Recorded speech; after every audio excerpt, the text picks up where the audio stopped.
I got to connect up with Karen Aranya.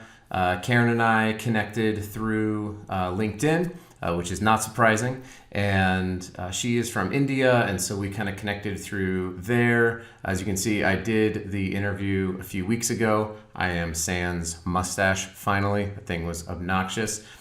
Karen has a super cool job working with PCA on site at Hershey's, and so we get into corrugated packaging, and we also get into what it's like to be a student an international student. This was during the interview was recorded during some pretty tense times in America when it came to what was going to happen with student visas because of COVID. So we get into all of that, and I'm super excited to share Karen's story and how she got into the packaging industry is kind of interesting. Her upbringing in India, and then how she ended up in Pennsylvania. So here is my interview with Karen. So I'm here with Karen Arana. Karen is she works for PCA, which is the Packaging Corporation of America, and she is the packaging engineer slash project manager for the Hershey's account. She lives in Pennsylvania. We've got a lot of fun things to cover on this podcast. I'm excited that the timing is really interesting and what sort of finally brought us together, because I think we've been talking about this for a few months now. So I'm glad that we could take our virtual connection on LinkedIn and expand it out into as face-to-face as we can get on a Zoom call. So anyway, Karen, welcome to the People of Packaging podcast. Thanks for joining us here. Thanks for having me. I'm super excited for this, Adam.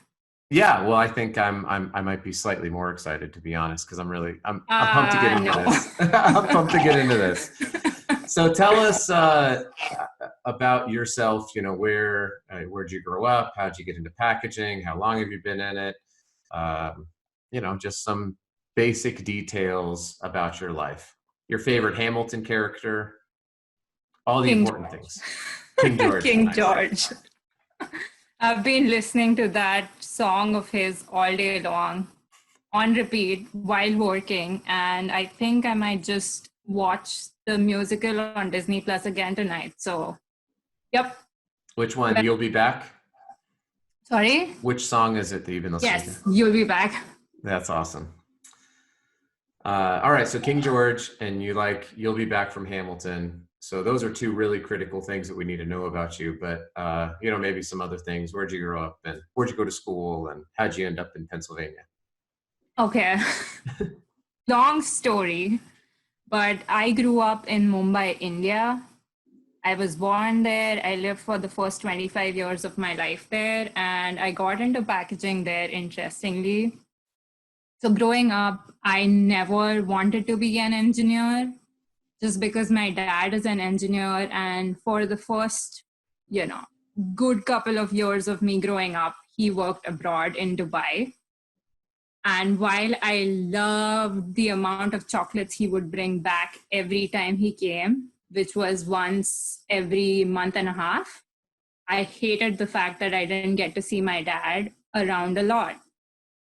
And then eventually he started his own business where he started, his own consultancy / fabrication operation where he would service companies around. And one of the companies he serviced was one of the companies he worked for earlier in his career, which now became his customer. But even with that, even with him, staying with us, being with us physically, he would still work long hours. And basically that made me think that every engineer doesn't quite see their family too much. So right at the outset, I was like, well, I kind of want to go in science. I want to be a scientist. I watched lots of Dexter's Lab and a lot of cartoons growing up. I also watched a lot of Cinderella, so don't judge me on my, one is this nerdy kid who's building his incredible lab, and then the other one is a Disney princess. But I love cartoons through and through, and I love chocolates through and through. Typical kid, right? Right. Somewhere in between, I was like, I really like science.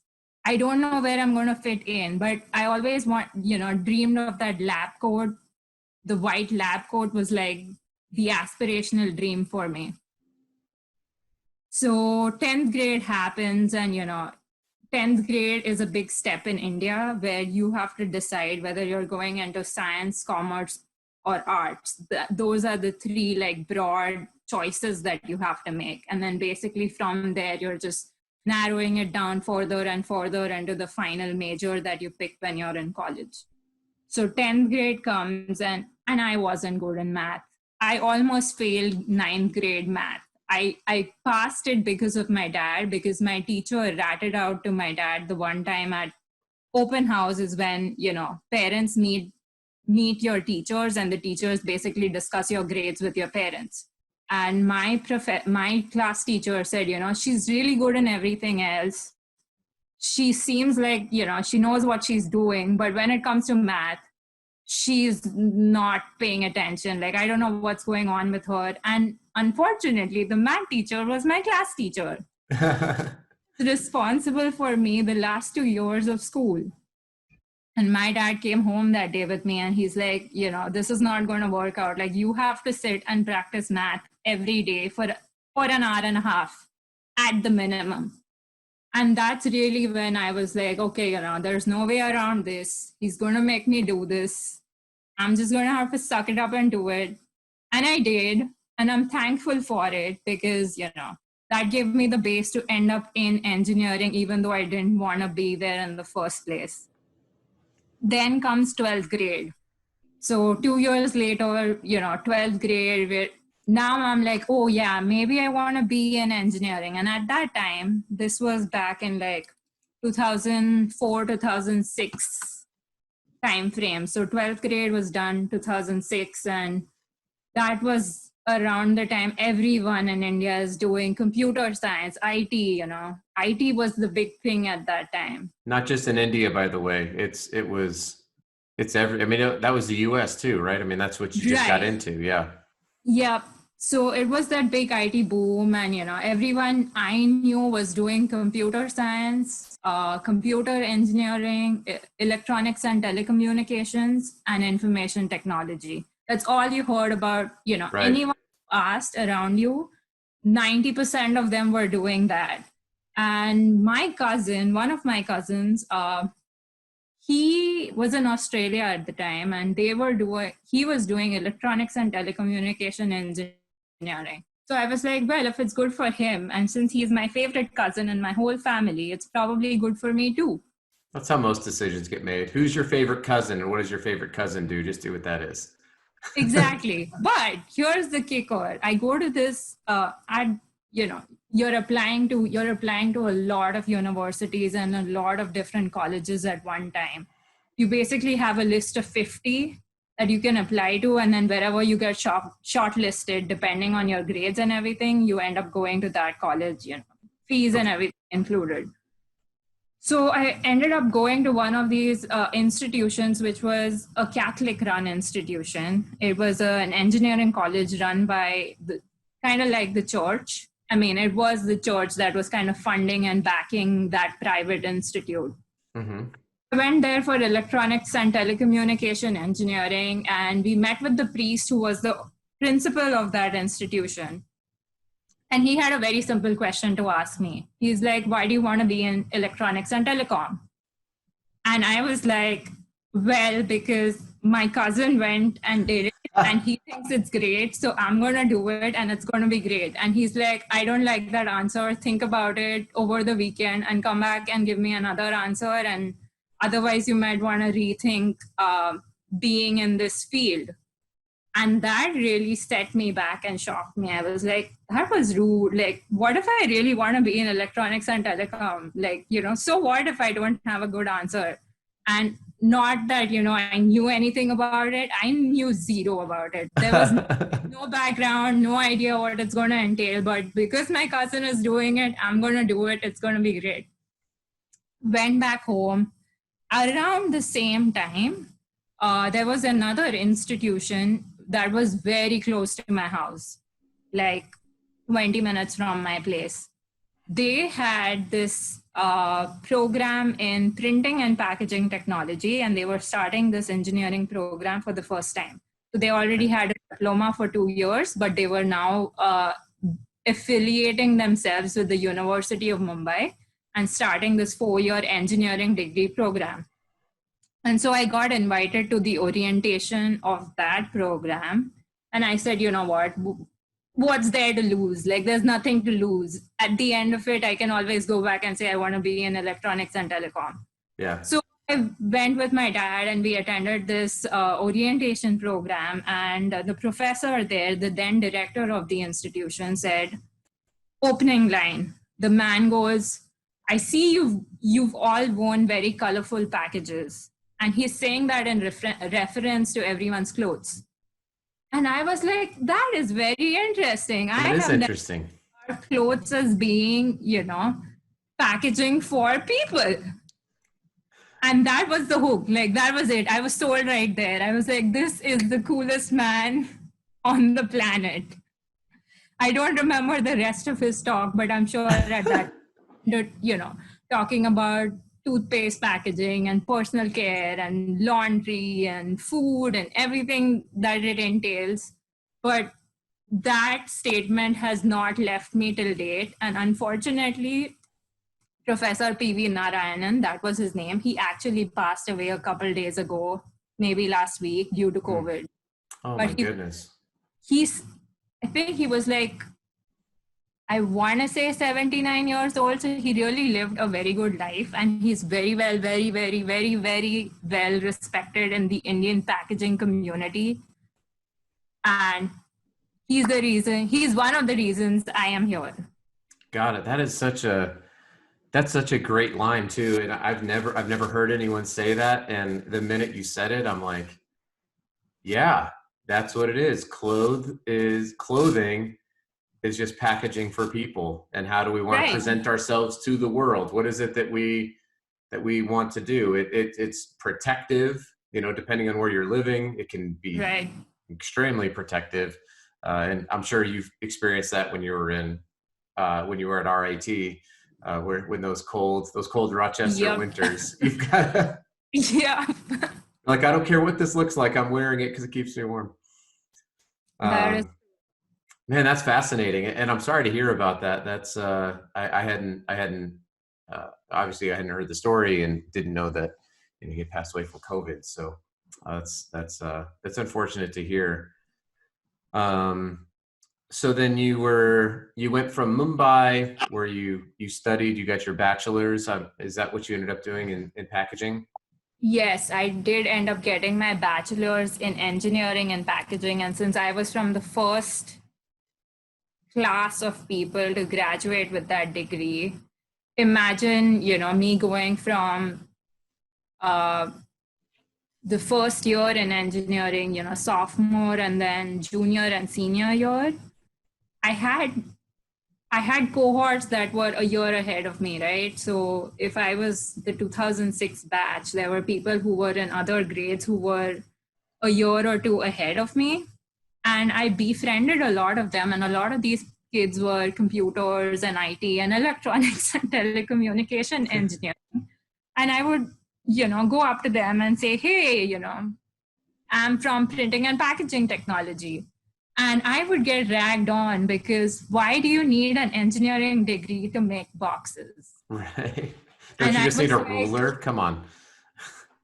And I was like, I don't know what to say to you guys, but you do need engineering for all of this stuff.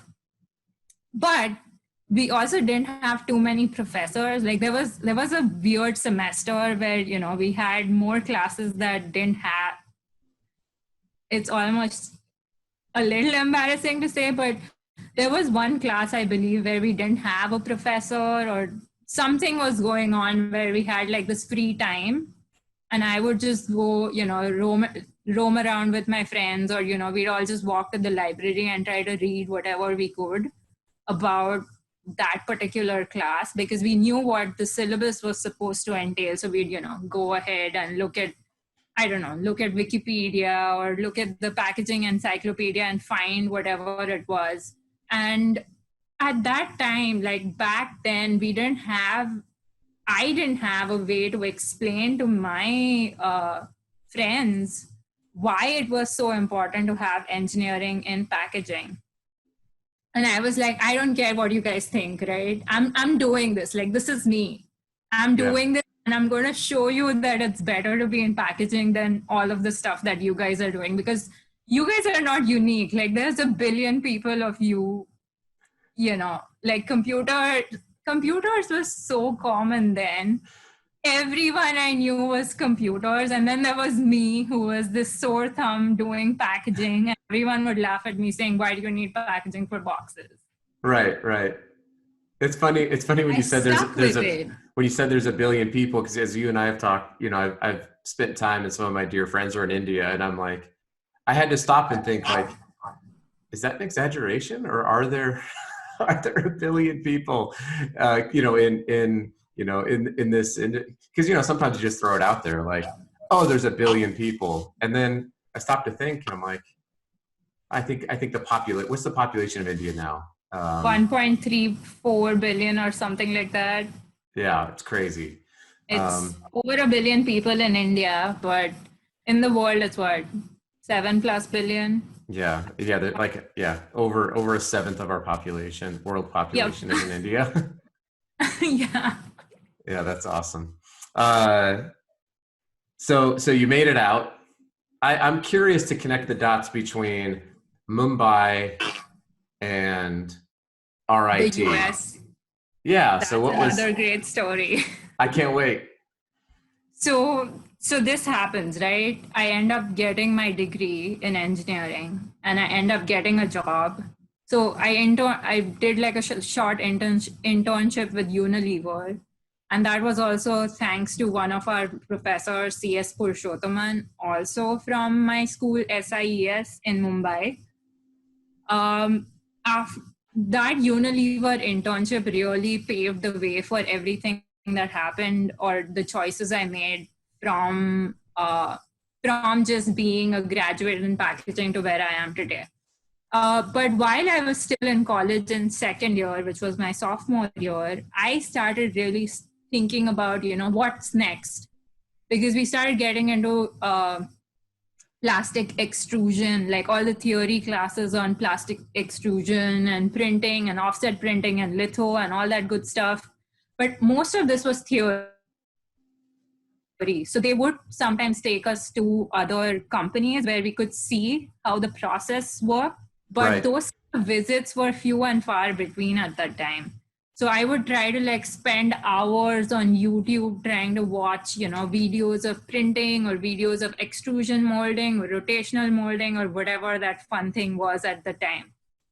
And I really started thinking, okay, what's more? Can I do a master's in this? This is really interesting. I think I could be in this for the long haul, but what can I do? Or what more will I need to do? Because somewhere I felt that there was some gap in that education.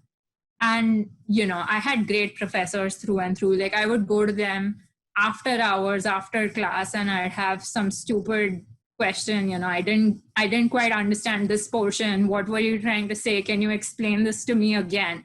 And they have been nothing but patient with me. So it was always, you know, it was always like, okay, maybe I need to go get my master's. But then my friends, after we all graduated, a bunch of my friends from computers and IT and wherever, you know, whatever else they did, a lot of them decided to come directly to the US for their masters. And I was like, yeah, that's a good option, but I want to work in packaging first before I commit myself to a master's. Right. So after that internship with Unilever, where I was in the oral care category working on toothpaste and toothbrushes. Awesome. I ended up getting a job with them. And this was, so right after my internship, they didn't have a position for me. And they said, you know, sorry, we have nothing for you. Too bad. I ended up going somewhere else and started working there. And within maybe a month of me working at that place, I got 2 calls back from Unilever saying, hey, we have this new position in laundry. Do you want to come interview? And I interviewed and I bombed the interview. And I was like, shit, there's no way I can ever go back to Unilever with a straight face, because they all didn't know the answer to whatever it was. they asked me a technical question and I didn't know. And I was like, I cannot be in packaging anymore because I didn't answer a basic question. And then, maybe a month later after that, I got another call. And this was for personal care, for the skincare part of the business. And I went in for that interview and that went great. I kept telling myself, don't be afraid. I know there's going to be a VP sitting there in your interview, but, just try to have fun. And what's the worst that's going to happen? You already have a job. Mm-hmm. Already working elsewhere. You already have a job. Right. Well, I ended up getting that job finally. And I had to go to my first manager who hired me, 2 months ago. And I went to him and I said to him, look, I got a job from Unilever. I need to leave. And unfortunately or unfortunately, he had also worked for Unilever in his career. And he had also done his master's in packaging before. So he said, look, I am going to let you go because Unilever is a great opportunity. It's a multinational company. You will have a global exposure being in that role. But do not forget about your dream to go get your master's. He's like, I don't care how much money they throw at you or how they sway you or whatever. Just promise me you won't forget that you had a dream to do your master's. And, if it changes to an MBA, so what? Like, no worries. But don't forget that you have a dream to get your higher education done. And I promised him, that, yes, I won't forget. Right. Into the glitzy, glamorous world of Unilever skincare and worked on Vaseline and worked on Fair and Lovely, which unfortunately or fortunately is now, they changed the name to Glow and Lovely with the whole Black Lives Matter and, Sure. backlash and stuff. But that's really where I learned to start working with people across the globe. It was not just me working, because I was in Unilever's R&D team that was responsible for regional packaging. So it was not just India. India was the bigger market just because of the number of people that 1.3 billion people, yeah. Yeah. But then there was also smaller regions around like Pakistan, Sri Lanka, Bangladesh, which are smaller geographies, lot less population in comparison to India. They had their small little packaging team, which comprised of maybe 1 or 2 or 3 people. But whatever, when you're thinking about a company like Unilever, brand identity is important. So you're talking about Vaseline as a skincare, a skin lotion or a skin brand. That Vaseline logo needs to look the same in the US, in Dubai, in India, in Australia, wherever it may be. So my job was to work with the global packaging lead. They develop something as a pilot project, or, this was the standard guidelines for the brand. And then we would roll it out and execute it for our local markets. So for me, it was that regional market of India, Pakistan, Bangladesh, Sri Lanka, and making sure, everything is happy and everything is hunky-dory in our geography, in our region. I'm sure it was really, it wasn't hard. It was super easy to just, I'm just kidding. That sounds like a really tough job. My feet were held to the fire, I feel like, every single day in that job. That job is the reason I am where I am today. And I'm so thankful for making all the mistakes I made in my first job. So, fun fact, the one mistake I made in my career was I designed a box size wrong, even after having a packaging engineering degree. Because over here, it's very easy where, you say, hey, I want a box which is blah, blah, blah size, or, you give the sample to your designer and say, hey, I want a box for this. And so many of these need to go in this, and it's going to be 4 cartons in a box, and he'll design it and he'll cut a sample on the CAD table and it's done. Well, there are no CAD tables, or there aren't that many CAD tables in India. If I would ask for a box sample, it would sometimes take me 3 weeks to get it from the supplier, because the supplier would be in another part of the country and somebody would actually hand size that box for me and send it to me. So yeah, it's different. It's fun, but it's different. It's very, very different.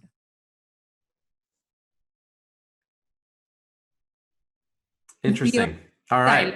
silence. No. I'm processing the lack of CAD tables in India. That was like a whoa. I guess I just didn't. I didn't think about that. I do have I one don't question. know. Sorry, I have a question because you mentioned Dubai a couple times. Have you spent? Were you able to go to Dubai at all? I have been to Dubai twice now. Last, not so, yeah, it's been twice now. The first trip was back in 2018. I Okay. have family there. My mom's sister and her family and a couple cousins live there. So I spent I think it was like 2 days between my trip. I broke my trip up. I flew from JFK to Dubai and then stayed there for like 2 days and then flew to India. I Yep. think it's the best. If anybody wants to know what like the midpoint between India and the US is, I would recommend Dubai as the best place because you will find your Texas Roadhouse, you will find your Arby's in there, but you will also find the best Indian food that's literally Indian food. Like it's not Indian, it's authentic Indian food. That's what I'm Yeah. saying. You will find everything there. And there's a Shake Shack in the airport, which is fantastic. Yes. uh, Yes. Although I will say that I found when I was there, at least at the hotel that we were at, um, a rum and coke was like $30 US equivalent. Alcohol was very expensive when I was in Dubai. I don't know if it's still that way, but it's such an interesting place. You're right. It's a collision of cultures it's a really fascinating world. But we don't need to talk about Dubai a ton. We can so maybe let's so you get your master's and now you're in Pennsylvania, you're working with Hershey's, so you've worked for Unilever on toothpaste and personal care, and now you're with Hershey. So you have a pretty cool perspective on various things. Is it all been in like paperboard primarily or corrugated, or so you've kind of run the gamut then? Yeah, when I started at Unilever, it started with toothbrushes and Right. toothpaste, and that was my internship. And then it went on to personal care. So I was working on bottles, caps, aluminum tubes, plastic tubes. Notice I said aluminium, not aluminum.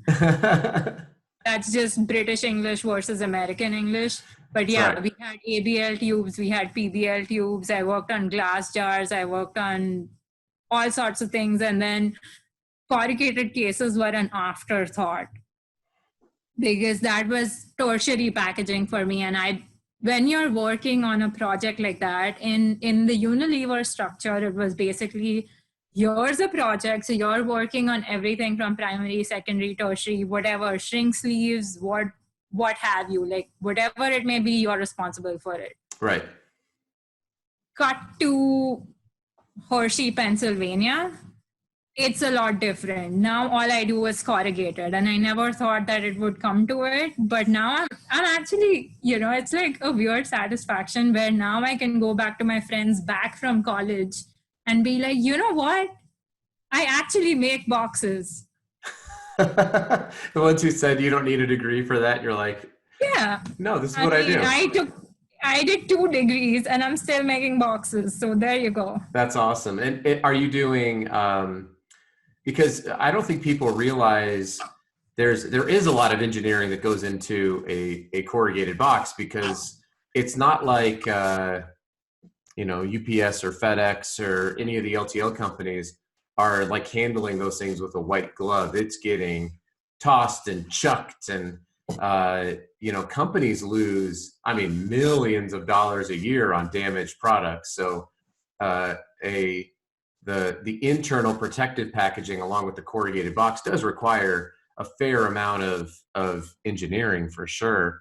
But I think that a lot of people that either are complaining about how they got a box and it was like this little tiny product in this massive box, or they're complaining because it wasn't enough packaging and something got damaged. Right.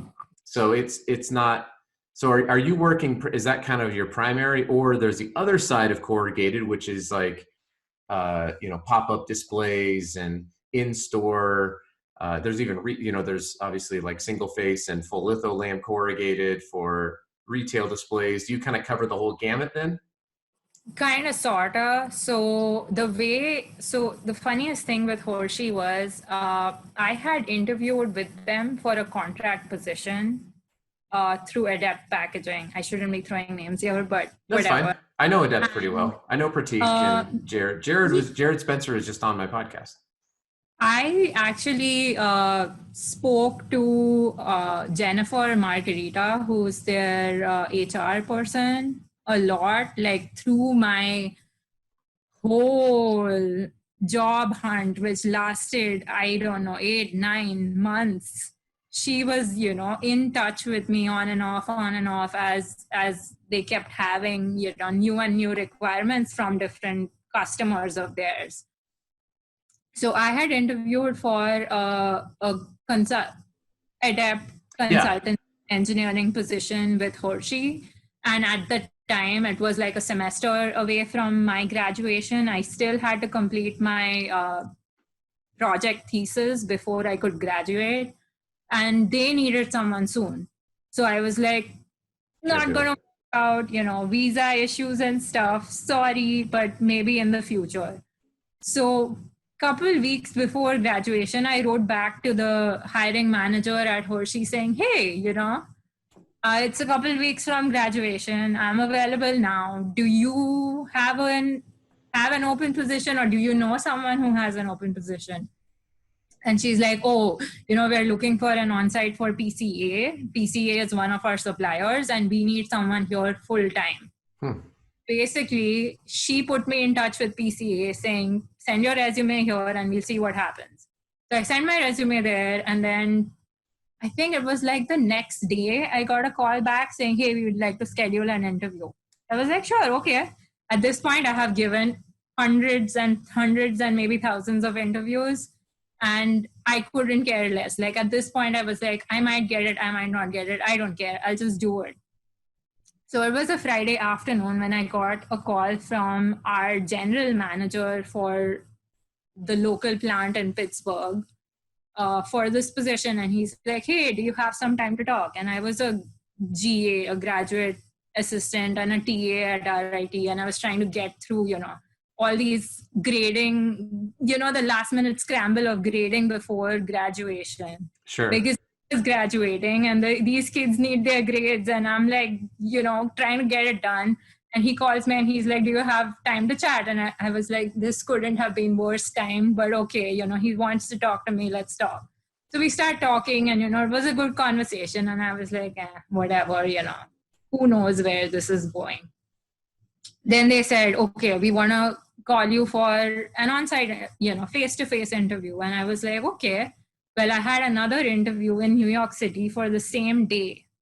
And something about that didn't seem right to me. Like something was off with the other one. So I was like, you know what? I am not even into the other one. Why should I even waste my time? I mean, I will go to New York City because I had another friend interviewing for the same position, the one in New York. Mm-hmm. But then I'll take the train from there to Hershey and I'll do this interview. And then, like kind of manage that. So I canceled on the other one and I came here. And I met my sales rep, who's like my closest co-worker. He's the reason I'm here. His name is Tony. He is the most amazing person I have ever met. And he comes like, I was like, look, I don't have a car. Somebody's going to have to pick me up from the train station. I don't know this place. I can take a cab, whatever, but just let me know. And they figured it all out. So he comes to the train station, he picks me up. He's like, okay, the general manager who you spoke to, he's coming to, to have dinner and stuff with us, and we can talk. And then tomorrow morning you have your interview with Hershey. So I had a second interview with the Hershey hiring manager who had already spoken to me in December. Right. 6 months earlier.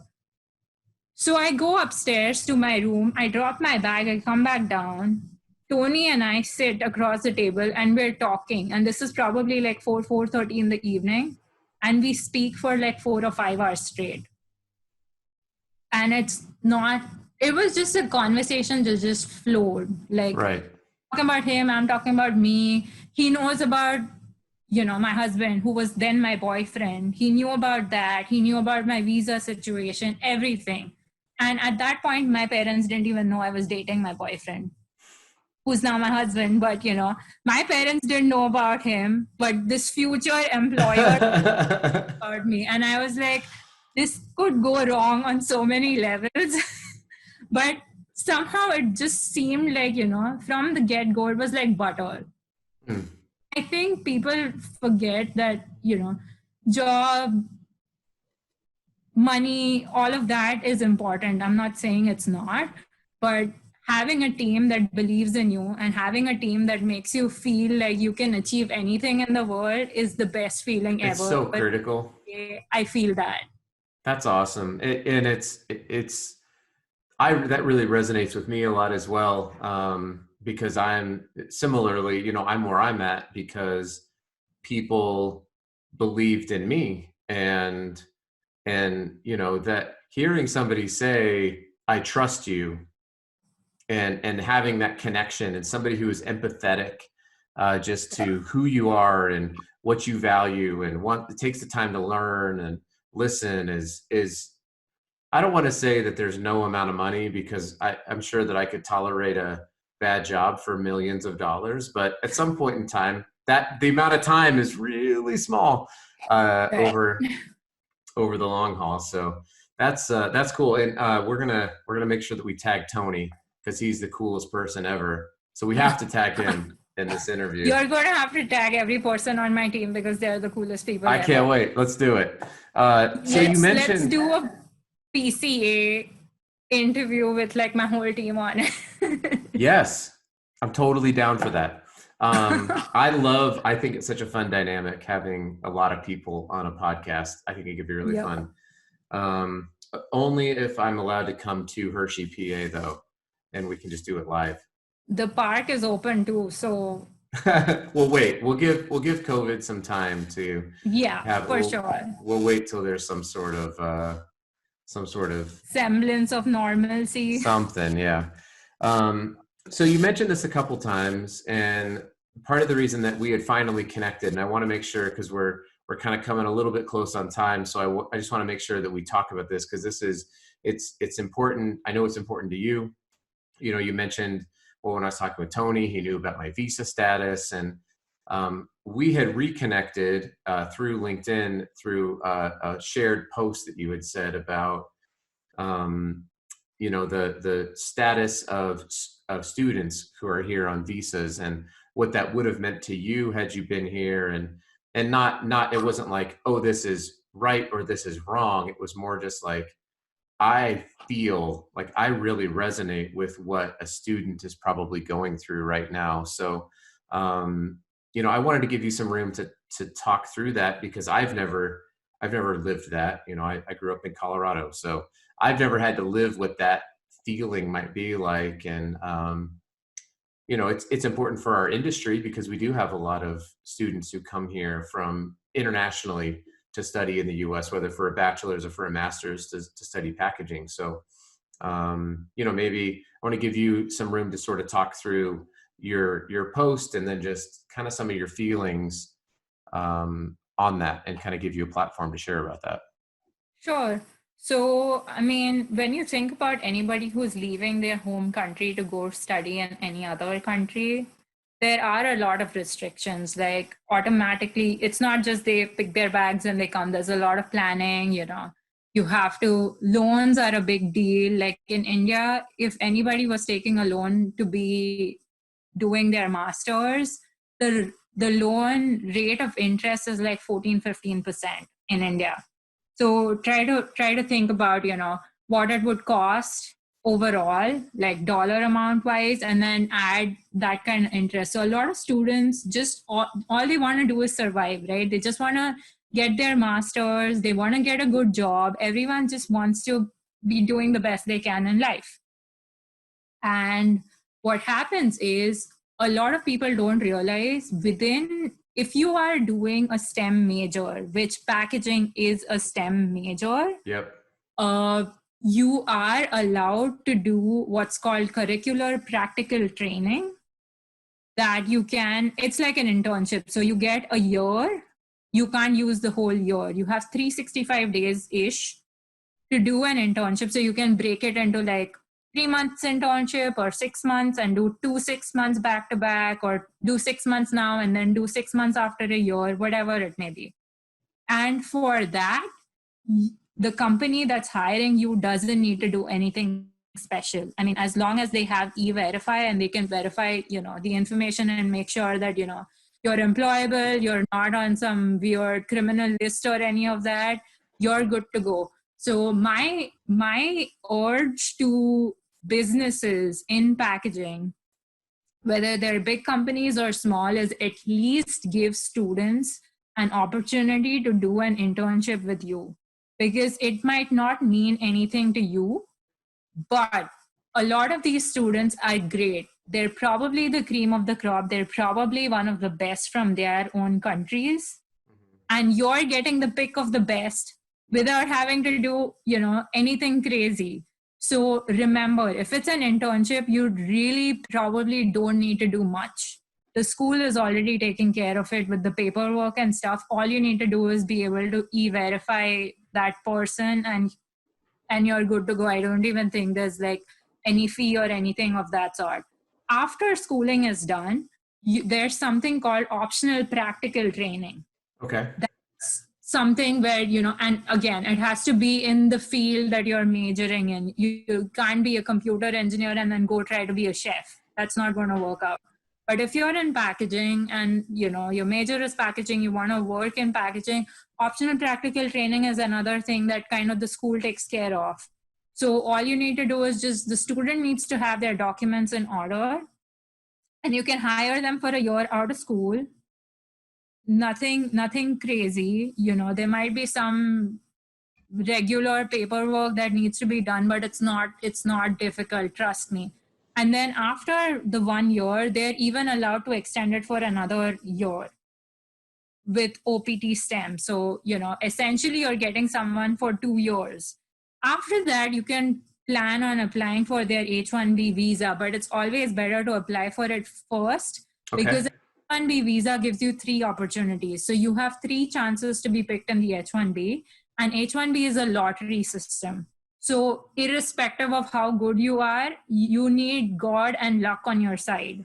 Because if that's not on your side, then if you miss your chance the first year, you apply for the second year. If you miss it the second year, you apply for the third year. If you miss it the third year, you're going back home. Wow. So it is stressful for international students. They would love for someone to give them a chance, irrespective of good or bad policies. The policies are policies. Yeah. I would just say to big companies, if you can do it, do it. Because packaging is a small industry. It's hard to find people who have the right skill set. And if you really can't find someone in America who's a citizen who can fulfill your needs, then there's a whole array or a whole other group of talent that's in your country right now who are ready to work, who have the skills you need. It's only a matter of making sure. I would recommend making sure that you have a good lawyer or an attorney who knows their stuff, because it might be $6,000-7,000 that you might have to spend on this person. But here's the other thing. If you apply for someone, they're going to be with you 3 years, and turnover rate is the risk on turnover is there. Like, that's the risk of doing business, right? If whether you someone who's a US citizen or whether you hire an international student, if they don't like the job and if they find something better, they're probably going to leave. I just call it the risk of business. Yep. But if you apply for them, you're just helping them stay in that position and give them the stability they really need. Because tomorrow they don't know what's going to happen. I am still living in this rented house from 3 years ago because I wasn't sure what was going to happen with my H-1B.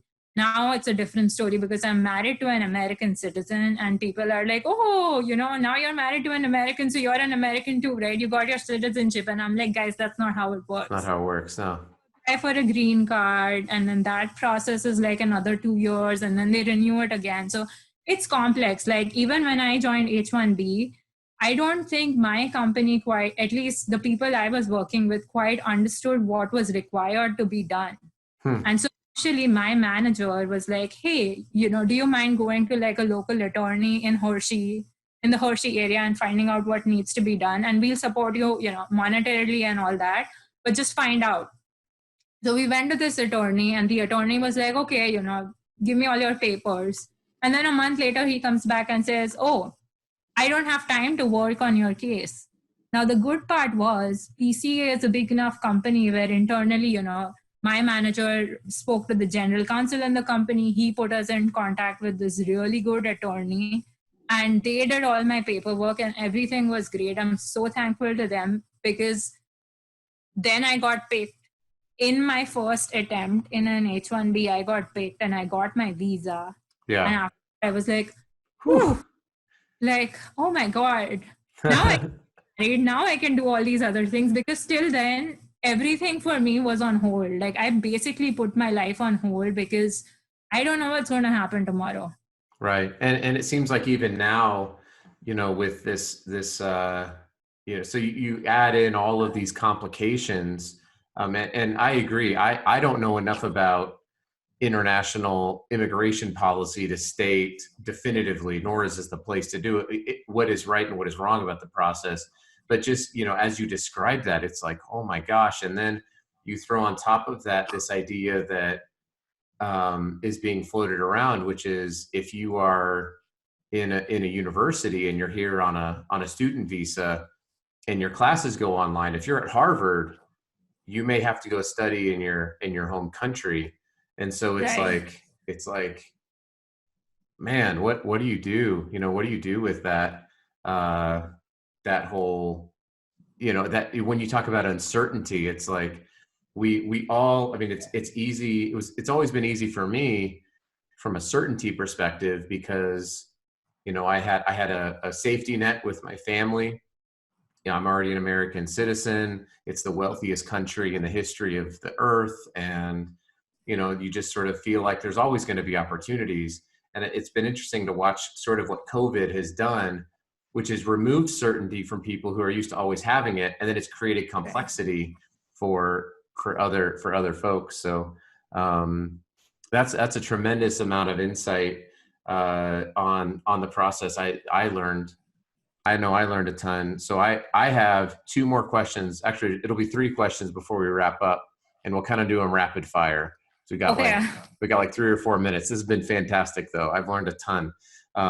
Especially that I can now tie my love and my affinity for sneakers to packaging as my foot packaging. That's what I'm gonna start calling my sneaker collection. I love it.